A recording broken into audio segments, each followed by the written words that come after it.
Ni hao, welcome to episode 2 of season 2 of On the Knuckle. I'm Gaz and Beggsy here with Mr. Adam Begg. We have just got back from a lovely little walk around the Great Wall of China, and we figured now is the perfect time to look back at yesterday's finals and the whole World Cup here in Secret Garden for the Big Air. Beggsy, how's it going?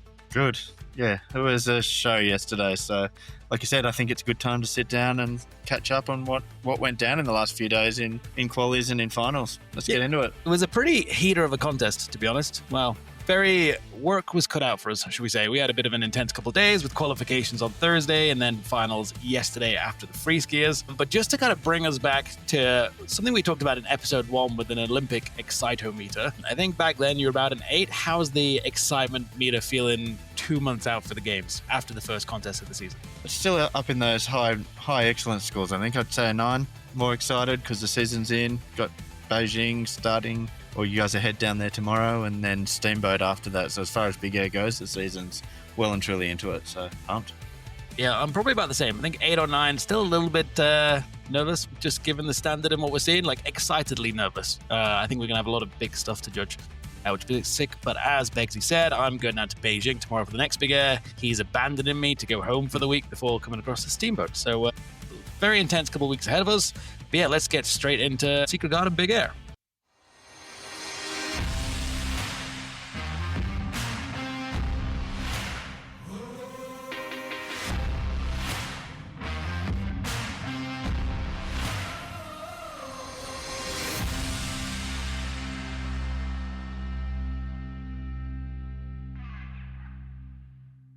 Cool. Let's kick off with women's qualies. So for this one, the format was, we're up against it. The daylight sort of disappeared around 3 p.m. and the jump went into shade in the landings. So the call was made to go to a 2-jump best jump counts qualifications, which is not ideal.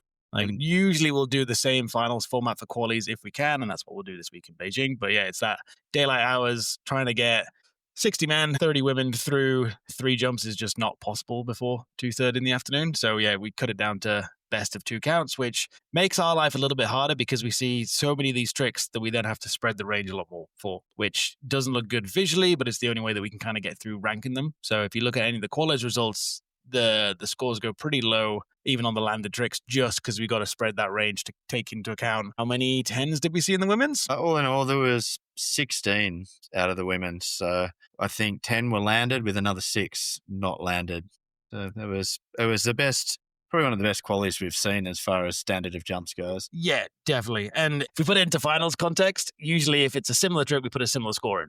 Or same trick, similar score to keep it nice and tight because of the math. This one, 10 different 10s. We've got to really spread that across 10, 12, 15 points, etc. Yeah, and for this one, it was just an aggressive cut too. We're sort of going, like for that one, we were down to 8 women. So the first 5 people out were all 1080s as well. So it's really tough when you've got 15 and having to actually make the cut with a 1080 as well. And that was kind of close, that call. And it really came down to execution and amplitude because a lot of the trick difficulty was pretty similar because they were all 10s around that bubble spot that we call it. Some into finals, some out of finals. So 10s in and 10s out. And that really meant that execution was that big factor of those that had the clean landing, had the good grab, were likely to kind of progress through, and those that had the little instabilities we really had to kind of be critical of. But speaking of those ones out, before we get into finals, any notable mentions from those that just missed out on finals? Yeah, there was a number of girls that did 10s that we hadn't seen during training. We sat and watched 2 days of training and there was a lot of 7s going down, and then that quali started and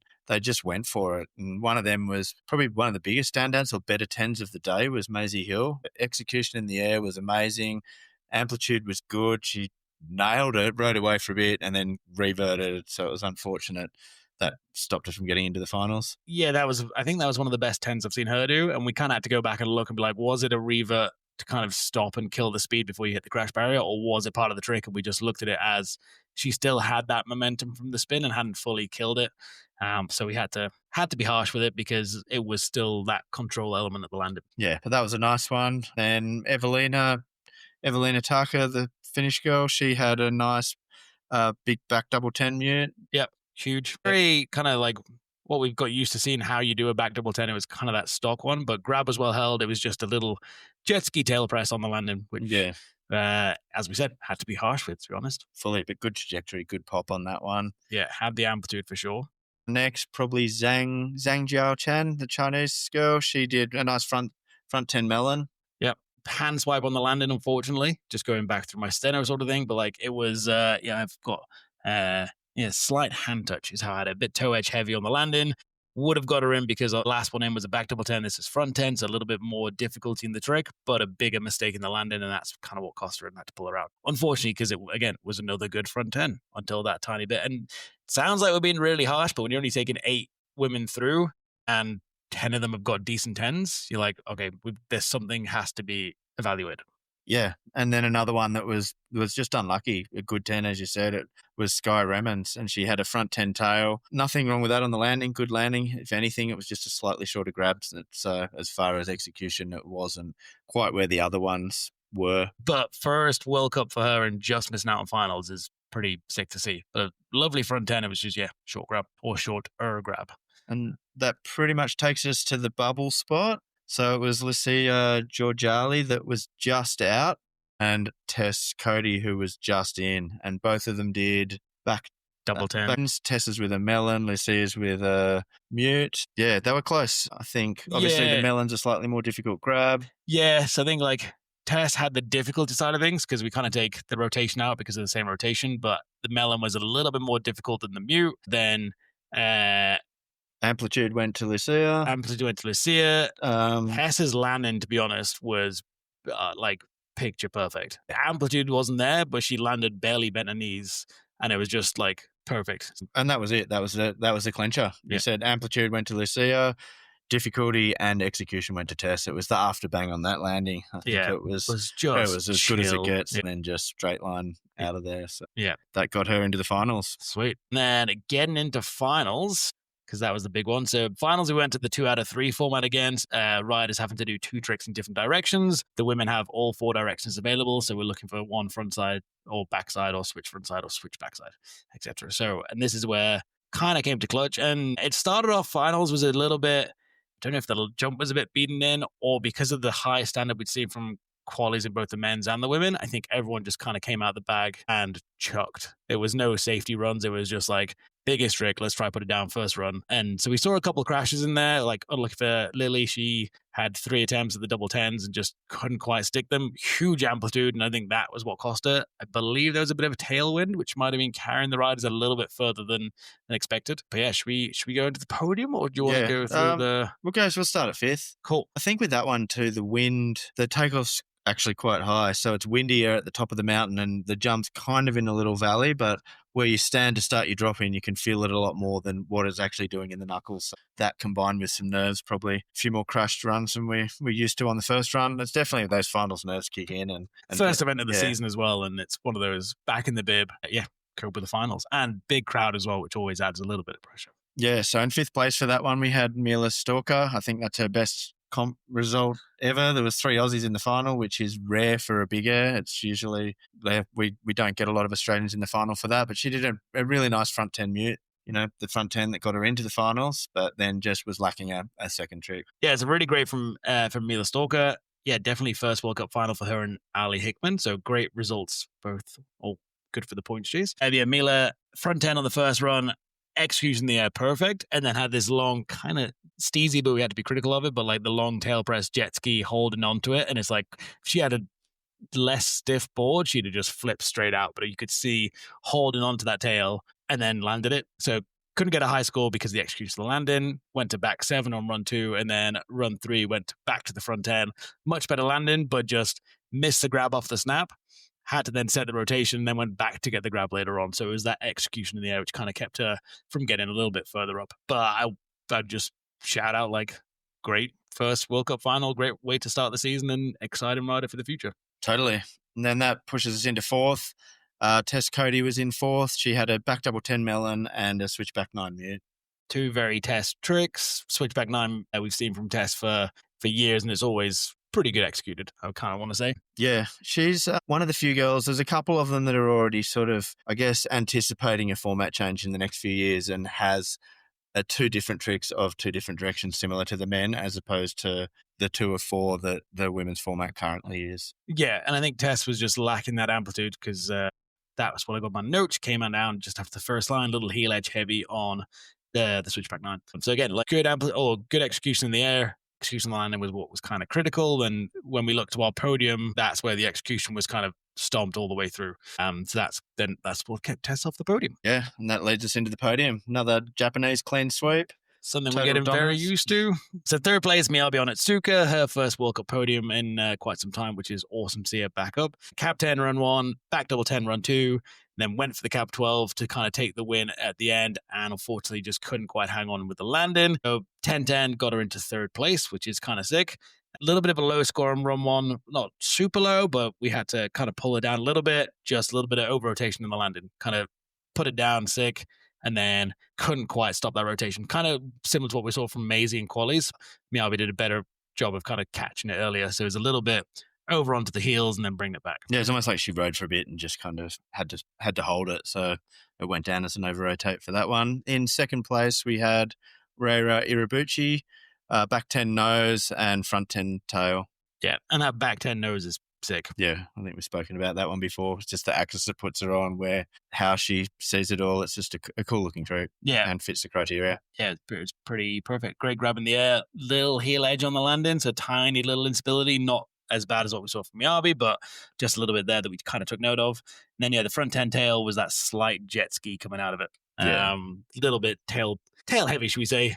Again, so pull down a tiny bit. I had the back 10 nose higher personally.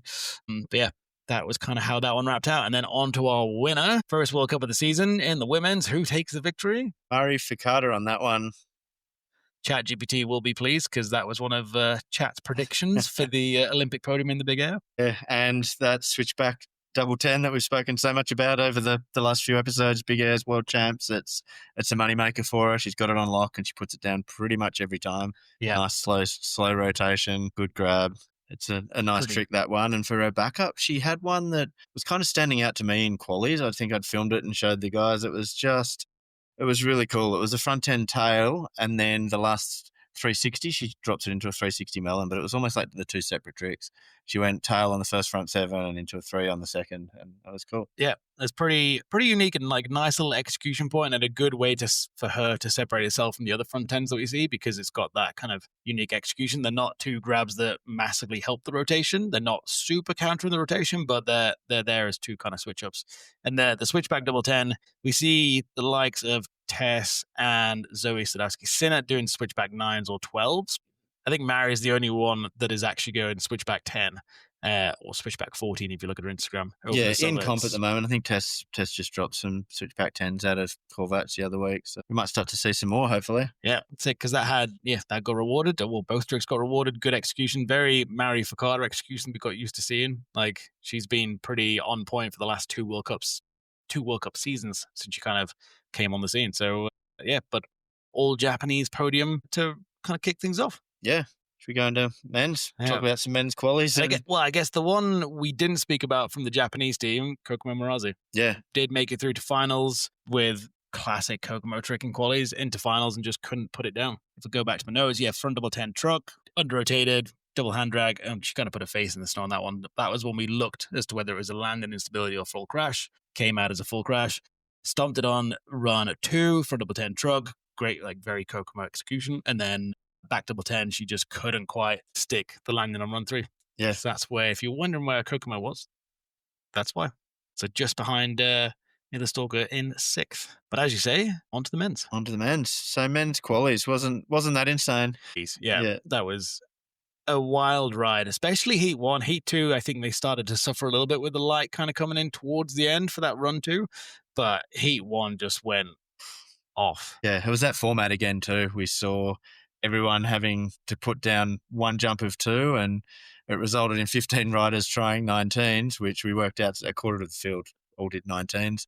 Plus you add to that another 5 riders doing butters, NBDs, unique tricks, things that nobody else is doing, and we're at 20 people going for 10 spots. It was tough. Spoiler alert, an 18 didn't even get you in the finals. Like, you had to have either a 19 or something unique and weirder axis, etc.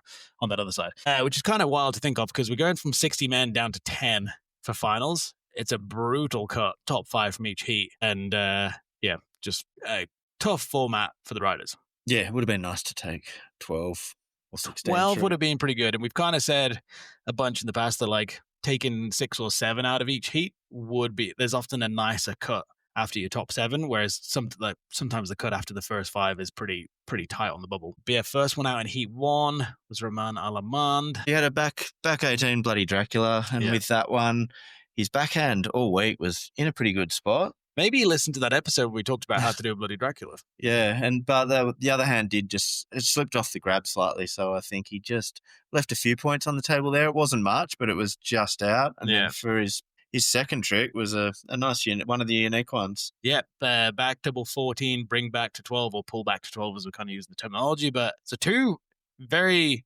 cool tricks. Like, no one's doing the bloody Draculas realistically anymore. I know Alessandro Barbieri's just done one in pipe, but on the big air slope side of things, it's just Romain Alamand. It's such a awkward grab to get into, and we've said like kind of how close the hands get to the bind-in is kind of the lower it's going to be scored executionally. As you say, in training this week, we've seen him actually capping with the wrong hand, or the awkward hand, the harder hand to get up to the top. We've seen him capping the tail of it, which is sick that he's bringing that execution in, but just kind of let it slip a little bit early. So kind of got pulled down for execution on that. And then, the pullback was, I would say, one of the best pullbacks we've seen in terms of execution. Yeah, and that's one I think that got the judges talking. As you said, it was definitely up there with the execution ones. There was no open up. There was nothing ugly. The rotation didn't break. I think the only thing with that, the hand did slip slightly around into the Tindy zone, and it wasn't enough for us to put it on the TV graphics and say, hey, this was a Tindy, because we now have that option to do that.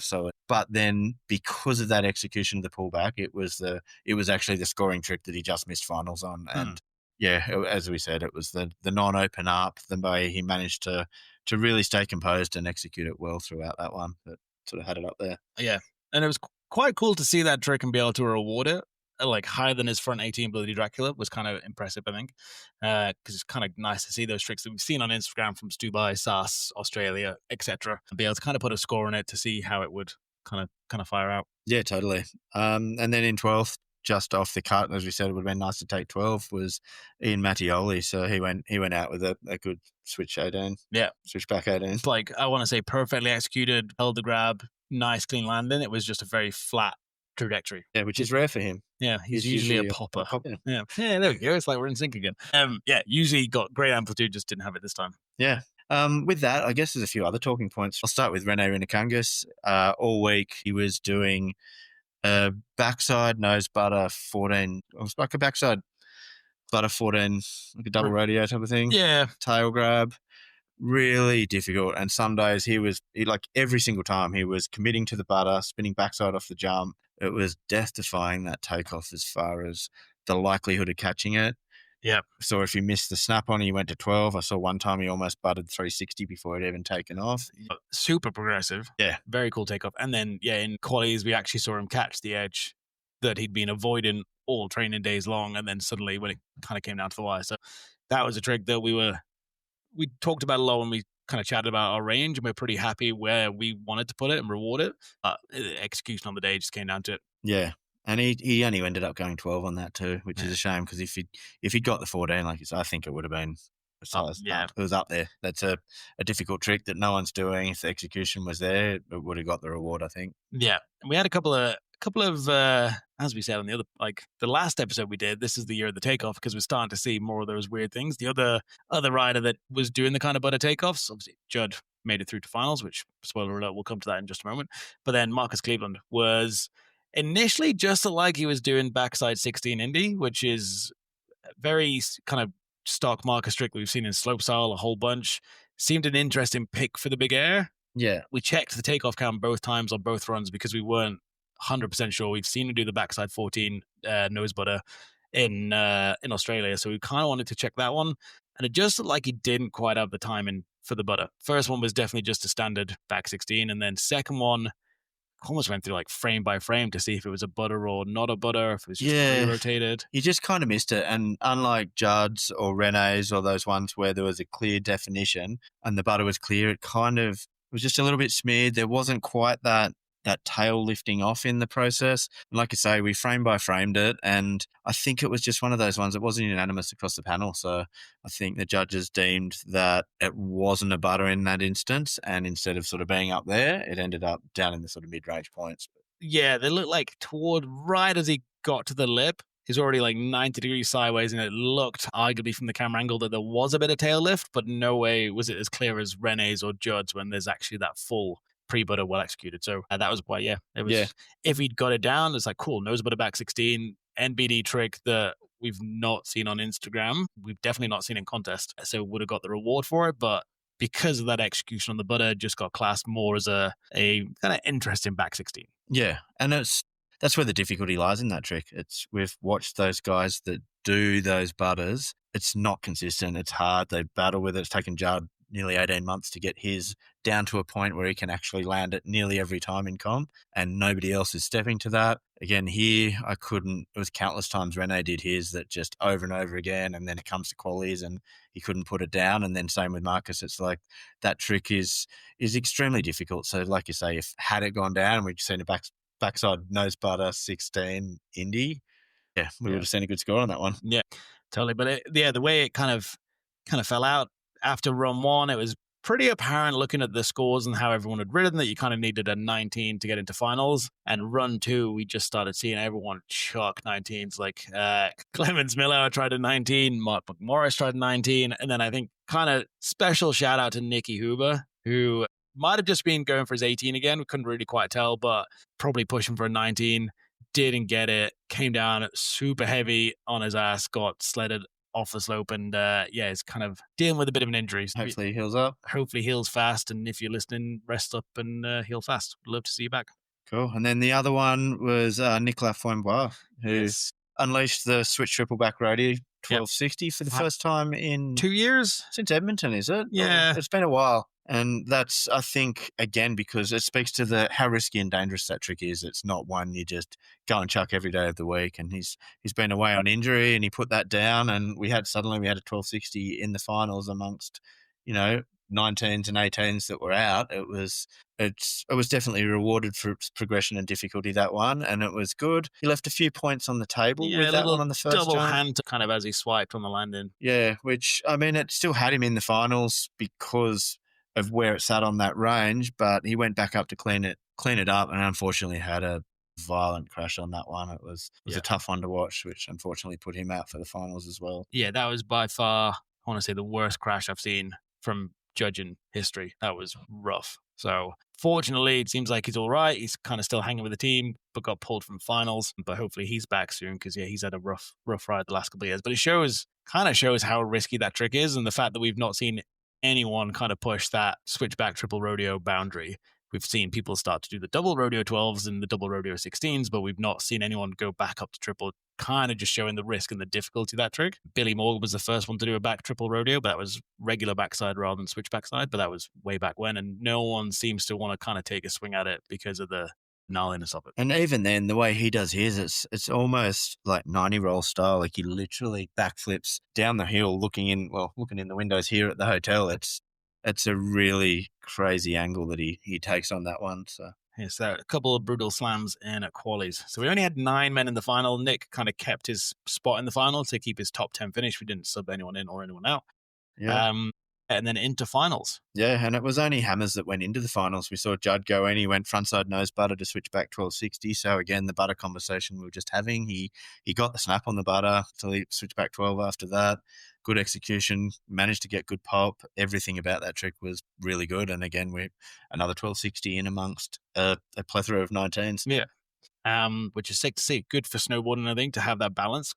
As we spoke about in the Big Air episode in season 1, it's that dual avenue of like, cool, if you want to spin to win, awesome, you can get the reward for that. If you want to go, let's say, more creative and different, then cool, you can also get the reward for that. Yeah, and talking to the riders, I think we found a good balance in this comp. I mean, for the other ones that missed finals in this, we had Kira, Ryoma, and Yuto Mayamura all going backside 19 melon. Yeah. I think Su Ming went back 19 nose to qualify. Yep. And then qualifying into first. Who do we have for that one? Eli Bouchard with the Bouch Bomb, as we got corrected and called it correctly. So super weird trick. Hopefully you've seen it on Instagram, because it blew up and broke the internet.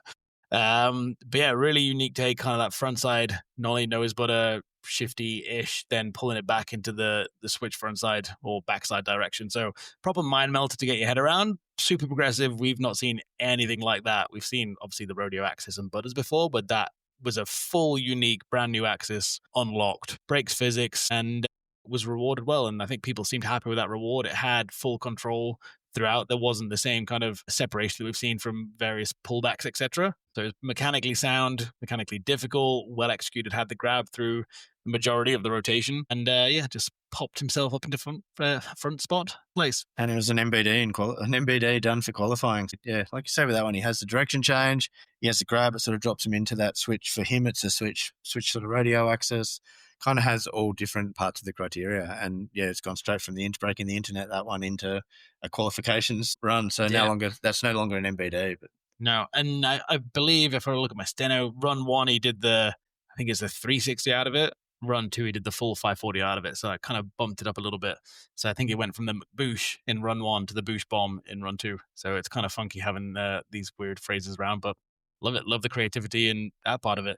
And it seemed like head on lock. Like it was very put down, kind of no stress, no issues with it really. Yeah, definitely after training, he was repping him in training. So yeah, and that takes us into finals. Yeah, big day. 9 men through, and again, similar to how the women's were, I think the men knew that they had to go down and just straight out the gate, just start chucking. So we saw huge amplitude from the likes of, Tiger came out of the gate swinging with cab 21 first hit and to the bottom. Yeah.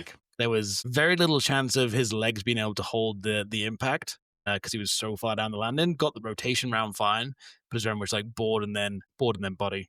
Yeah, and he just tried to milk too much out of that jump. Like the pop on that one was huge. He went way down, and it's a sweet spot for a reason. It's nice to land up there. The lower you get, the harder that impact is, and he just couldn't hold it. So yeah, he went down on that one. And we were expecting 21s and kind of like suspicious that maybe 23s might get thrown. So that if you've seen the scores from finals, that's why everything looks a little bit low scoring, because we had to pull the whole scale down just in case either any of the Japanese riders that we think have got 23s put one down. We kind of had to leave that space because of the mass element of this format. So that's why like your 19s are only getting into the 80s, 18s were down at the 70s as a rough kind of guideline, because we had to have the space for 21s and 23s. And I think Tiger kind of proved why we needed that space. And I reckon if he'd landed the cab 21 on run 1 and run 2, let's say he goes front 19 because he's got that one, I reckon if run 3, that would have been the cab 23. Yeah, and potentially same with Yuto. Yeah.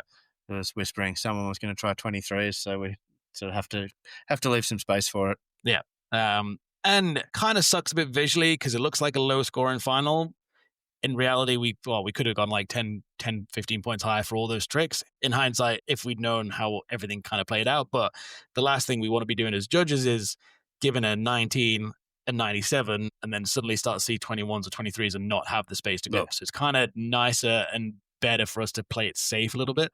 But yeah, so Tiger had a couple swings at the 21. Sadly didn't put anyone down. We'll see if he does next week, because I'm now assuming I'm going to see a cab 21 in Beijing next week. Slightly bigger jump, slightly nicer, longer landing, I believe. A little bit less steep and impact heavy. Great venue. Can't wait for it. Yeah, we always see a lot of big tricks at that one. So. Well, we saw the first 21 on a World Cup. Yeah. This time last year. Next in the finals is the young American, Brooklyn DePerist. Yeah, not a name that you'd probably have picked to put in finals if you just looked at all the names on a sheet of paper sort of thing, but put down one of the best switchback 19s I've seen in qualies. So good, so well executed that it looked like a 16, was a 19, but yeah, put himself straight up there and got his spot in the finals. Yeah, and in finals, same again, switchback 19. Yeah, rotated on run 1. Yeah, and then there's a few that sort of say that score was maybe a little undercooked and probably could have got a little bit higher, and thought being switchback 19, it probably should have been up with some of the other, like higher in the 19s range, but with that one, I think the judges just saw, I think it was something on the landing. Yeah, there's like double hand swipe as his left hand kind of came through. Not any major pressure, which is why it's still a score up in the kind of 80s region, but enough that there was a little bit there, and wasn't a full knee hook that we've seen from other riders on that kind of trick, but it was kind of a little bit of pressure between the arm and the leg. towards that initial part of the rotation, which is understandable with the triples. It's kind of where we start to see that kind of knee hook. So it was a little bit of a slight knee in there as well, which kind of kept the score where it was. Yeah, I think it was, like you say, I think it may be a hold or something, but he's definitely one of those riders, and he was black on that, black in that. He had his black base, white space board, black gloves, black pants, black jacket, and some judges thought they saw some knee. So I think there was a slight, whether it was impact, I don't think there was a lot of weight on it, but then some knee as well. So that's probably where the 3 to 5 points, or where the points were that had him sort of lower down from the other 19s. If he could wear pink gloves, it would make our life easier. Do you know what I'm really looking forward to? If he makes finals next week in Beijing, when we have night finals, we get black on black on black in front of the night sky. It's going to be really, really fun for us judges. But yeah, so he was pretty impressive. The switchback triple 19, and then went back 18 on the second one. Good melon grab, slight knee again, kind of same sort of thing with the pressure. So put down 2 decent tricks. Yeah. Good performance, yeah. Fair play. Next was Judd. He good first jump, had the butter, got it away, got a trick down, but I think he was like in a backup jump in that one. Yeah, and it was interesting because we'd seen him warming up in the first couple of days of training, doing this switch one nose butter. We saw him take it, front one nose butter. We'd seen him take it to switchback 9. Then we saw him take it to switchback 12. Seemed to have it pretty decent. Then it looked like his second trick was going to be the hard way back 10, because that was the sort of thing we started seeing him kind of warm up in those training days with. It's a trick we know he's got, and that would work quite nicely. But went cab 12 off the toes and jump 2. Looked like spoke to him last night. He wanted to go cab 14, which explains why he just didn't quite get that snap. Yeah, okay. Because it was a cab 12, just a cab 12 off the toes. Like you say, I was expecting the hillside takeoff. He did a really cool, I guess it was often it's a hard way back 10 he does, but in training one day he did a hard way back double 10, which is really cool because he sort of goes off the heels into the back dub, and it's sort of the equivalent of a nollie backflip or something. He's fighting, like you couldn't fight the rotation any harder. Like a hard way back 10's hard enough, but then to go back double 10 and to go from here to over is just, it's a special treat, that one. Yeah, and we've seen the hard way back 10s, like Matty Cox did them for a bunch. Chris Corn has been trying them, but they've always had that flatter rotation, so they get the reward for being the hard way takeoff on that backside off the heel edge, but they've never kind of jumped massively up because we've seen that rotation to 12, we've seen it to 14. Yeah, Seb Toots had 14, but we've never seen back dub. No, never seen back dub hard way, so that adds that progressive element in. So that was kind of what we were expecting, and we got surprised. We even went back with the cab 12 and looked very closely at the takeoff angle because we're like, did he nose butter the cab 12 as well? Like, was that why it was? Because it just seemed like a strange trick to pick, but yeah, cab 14 was the goal.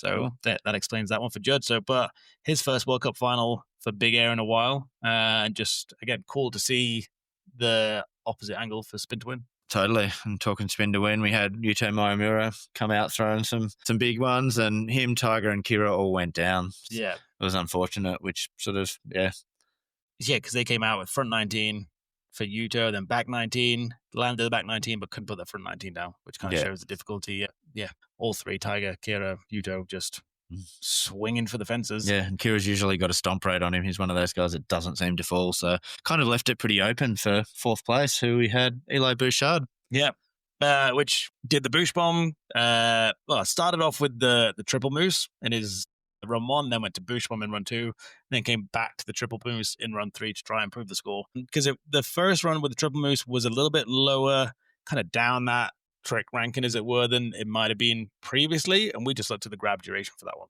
Yeah, I think he had 540 on the first one and then 720 on the second one, but the first one he had less of an open up, and then the second one he had an open up. So yeah, I think that trick it's obviously dropped from where it sat in Aspen as an MBD and in the 90s and a breaking gravity trick to now he's got the Bouch bomb, which breaks gravity plus fulfills all aspects of the criteria. This one still has some sort of it's what he has to do that trick. It's absolutely mind blowing. So I think it's found a good medium as to where it sits in that one. Yeah, because that was part of his when he won his first World Cup in Aspen last year. That was part of his 2 tricks, and yeah, that was kind of grabbed through the first. If you've never seen the triple moose, go check it out on Instagram. It's way easier than I was trying to explain it in layman's terms. But that first roll has the grab, then opens up to change direction to go into the second 2 rolls, and then gets the grab again. So the grab duration that way he does it was stronger, and that's what he attempted in run 3. Insane pop, like went deep into the landing and then just couldn't stick it, sadly, but went back to that let's say Aspen way of doing the triple mix Yeah. and grabbing before the switch. And with that grab, he probably would have got those 5 points that would have bumped him into third. So he was right around Ryoma in third. Yeah. And Ryoma, not a stranger at the podium, back 19 and then switch back 19. So two tricks we've seen from Ryoma before, both well executed and good amplitude, especially on the first one. Had a little overcook slightly in the landing, just looked like hadn't fully killed that momentum, but wasn't like slid out on his heel side, was just kind of almost ollie pop tail tapped to like counter that rotation. So that's something we maybe could have been a little bit harsher, but we already pulled it down for that over rotation. And we really are splitting hairs on some of these 19s. Like you say, they're two good 19s, yes.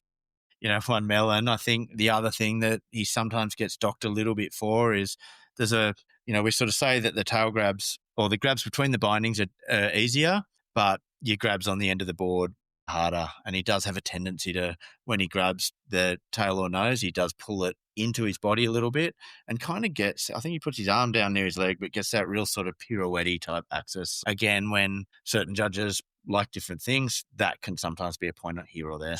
And like this sounds like we're being real dicks and like, but we, as you say, we're splitting hairs because we've seen all these good 19s that something has to be kind of pulled out of it. And it comes back into like the mechanics and the difficulty criteria that, nose out here, like way out, full arm extended is going to be more difficult than nose where you pulled it right up to your hip. So it's that kind of like almost body position we're starting to get into a little bit. And it's kind of similar with his back 19 with the melon that he pulls the heel edge of the board up to get him into that kind of quicker axis. We have to be super harsh. We weren't harsh in terms of points. It's just when we're ranking and comparing all these 19s, which sounds stupid to say, to be honest, but all these different 19s, we have to look at these kind of tiny details as to separate which one's better and which one's worse. But still kind of stuck both of them down. Got himself up into third. Second place? This guy was more of a surprise, should we say, because this is his first World Cup. No, that's Chen Yu. And first World Cup and absolutely came out swinging. Yeah, laced it. The first one to drop in front of a home crowd on home snow. And went back 18 again with the Japan. Kind of looked like he was going for 19 and just came up a little bit short on the rotation. So crashed run 1, put it down in run 3 eventually. And then I'll let you break down trick number 2 because this was a progressive new kind of trick that we haven't really seen. Yeah, well, it was a front, I think, we called it a front triple rodeo on the graphics because when you've got 5 seconds to call a trick and only certain computer buttons in there, you can have to put where you have to put. But with that one, he took off Todio like he was going to do a triple rodeo and grabbed it, sent him into that sort of rodeo axis. And then that's where the trick kind of morphs. He kind of did the rodeo one way and then went into 2 sort of backflips to then a late backside 180. So they switched backflips for him, but it almost had a little bit of Eli-esque, the way he sort of, once he'd spun a certain way, he went into the barrel roll axis and then spun flat out of it. So it was a very unique triple 14. And I think with that one, whilst it was called a triple rodeo, it wasn't a triple rodeo, not the traditional one that say Karl Mack did at O'Neill Evolution, or we saw Hiroto do the other week in Dubai. Names aside, for a 14, I think it sat where it needed to sit. Yeah, it's up with the 18s. With the 18s, and I think you guys did a really good job picking this out. Like it didn't just get a 14. Hey, that's a 14. Like the nuances with that axis and the fact that trick's never been done that way. It's not just another 14. It's sort of, it reminds me a bit of Sean Fitzsimmons with the front triple 14 nose. It's not just a 14 that everyone else is doing. So I think it definitely got the shine it deserves with that one. Yeah, it's fully unique. That was the first time we'd ever seen it. Hadn't seen it pop up on Instagram or any kind of social media sort of thing. And we saw him kind of trying them in training, but when the training was on, like our camera was a bit zoomed out, so we couldn't fully understand it. So run 2 was the first time we'd actually seen it in full detail. And 20-30 seconds to try figure it out and put a score in was not the easiest part of that day for sure. But we decided went up with the 18s. It was cool to see. Yeah, I like where it's at. The more I think about it, I've watched the trick a couple of times since. It's really unique. It's different. And whilst I really like Hiroto's one, the flavor on that, but then this has its own flavor and it's different. It's cool. Yeah. It was sick. And it fits the criteria. It's difficulty. Nobody's doing it. It was executed well. There's no open ups. There's no flails. There's, amplitude was there. Landing was there. It's progressive. Yeah. And that was good enough for second place on the day. Yeah. First World Cup, finished with a podium. Yeah. Very cool to see. And then a winner yesterday, another Chinese athlete on the podium on home snow in front of a crowd that were going absolutely nuts for him, to be honest. It was a little bit, sketchy. He had full security around him. But Su Yiming. Yeah. He absolutely laced 219s, didn't he? Yeah. He went back 19 nose on the first for an 86.25. Yeah. It was surgical. The way he put that down, I was talking to one of the coaches afterwards. There was just a dead straight edge mark down through the landing from the mid, like where he landed down to the bottom. Like it was absolutely surgical the way he put that down. Like it couldn't have been a better landing. And then he went up and went switchback 19 melon, got him an 88. Yeah. Something. And same thing. Yeah. Exactly the same. Straight landing and straight down through it. Like sticks the toe edge in and just points it straight to the hotel. No edges. I think what's crazier about those two tricks is we've seen him link them in a slopestyle line. Yeah. So not only does he go, I think he's done switchback 19 melon into the back 19 nose, but they're the two tricks he's linked back to back. Yeah. Said he was dizzy, but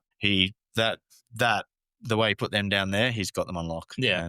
Which is cool. It'll be fun to see if that comes out in Aspen in January, because that's the first slopestyle we'll get to in 4 weeks' time. It's incomprehensible to think that those two jumps could be put back to back in a slopestyle. So he was a well-deserved winner on the day, I think. And just precision on that landing. Yeah.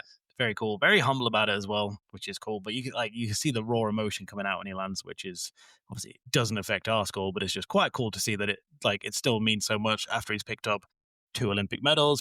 It's kind of cool that he still cares and loves snowboarding, and must be so cool to do it in front of a home crowd. Yeah, you can see that pressure release. I think there's obviously a little added pressure with the home crowd here, because he just it's at the end, it's a big release every time for him. But, and then run 3. Just went from cork 3. So I thought, called that one too. I said you did. Yeah, I was cheering for a double fronty. Yeah, but no one listens to me, do they? Said front 3 Indy. I thought it might have been a tuck knee, but the cork one was an even cooler axis. So yeah, kid's got it. That's cool. So it's either going to be that or a method for snowboarding. So I like it. And that's kind of shows how on point you put those 2 tricks down, because put it down run 1, put it down in run 2 for the next one, and didn't need 2 swings at it. The format's there to give you at least 2 attempts on one direction. Didn't need it. So kind of had a victory lap right at the end. Last one to drop. And huge front cork 3 Indy. Yeah. I liked it. Yeah, fully. It was a good one to get the first one away for the season. I think it was a really good event. Yeah, it was sick. We had a bit of everything, kind of showcased some of the flavor that we've seen from the preseason. So we started to see the Buddhas and the 19s, etc. So we started to see that in contest. It was a good jump, good crowd, good weather. The only shame was the free skis were on beforehand and caused a few little, aesthetic lines in the landing. But so sick way to start the season. And it's a very intense schedule this year, which I don't like because it means so much time away from home. But the great thing is that we've got 3 big airs back to back to back. So it means we're going big air, big air, big air, and then we start to worry about pipe, which is really cool because it means they're going to get into the momentum. We'll be linking event to event with all the judges, traveling from one to the next. So really cool to see. So Beijing next on the radar. Yeah. And I think it's good. Like you say, they're close, and we're having those chats with the riders, and hopefully what we say we're going to do in team captains meeting and pre-event and riders meetings, we actually do an event, and it really felt like that this one. It was a good one. So on to Beijing next week. On to Beijing, get the joy of head judging that one whilst you're away, and then we'll meet back up in Steamboat afterwards. Yeah, excited. We'll do another pod on Beijing after Beijing. That's it for this episode. Follow us on Instagram @OnTheKnuckle. You kind of been seeing, we've been given some sneak peeks out from the Secret Garden. We'll do exactly the same this week with Beijing. We'll do another pod wrap up after Beijing. And if you want any merch, I'm kind of repping one I got printed in Uniqlo, but we've got merch on the website at onthenukle.com. And I guess if you want to be watching Beijing, it's on Saturday night next weekend. So it depends when you listen to this, but the start of December, it'll be night finals, China time for the snowboarders. So I guess if you're in Europe, that's early in the morning. If you're in America, that's overnight. If you're in Australia, it's still kind of Saturday night, which is when you'll be watching it. Yeah, perfect. Looking forward to that one. That'll be good. If you want to kind of support the pod, then feel free to go to buymeacoffee.com/on-the-knuckle, and you can treat us to a coffee if you're feeling generous. So, you do you, but make sure you follow, tell all your snowboard friends, anyone that's interested in the contest circuit. We're going to be giving you the lowdown on all the information all the way through the season, all the sneak peeks, and a bit of the review. But that's it from us here in Secret Garden. Let's go get packed and get on the road. Sajen. Nailed it. That was way better. I was just going to go with ciao. Yeah, that sounds well, when sounds in much Rome, better. when in Rome, ciao.